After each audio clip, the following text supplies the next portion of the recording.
Birisini affetmek, bağışlamak önemlidir. Ama asıl önemli olan bağışlanacak kimsenin olmadığının idrakidir. Çünkü her şey bizizdir ve her şey bizden bizedir. Bunu zihin anlamak istemez, kişi anlamak istemez.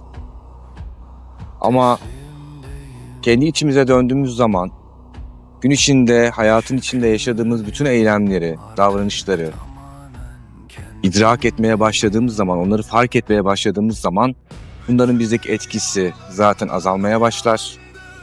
Ve işte o zaman hangi davranışı neden yaptığımızı daha net görmeye başlarız.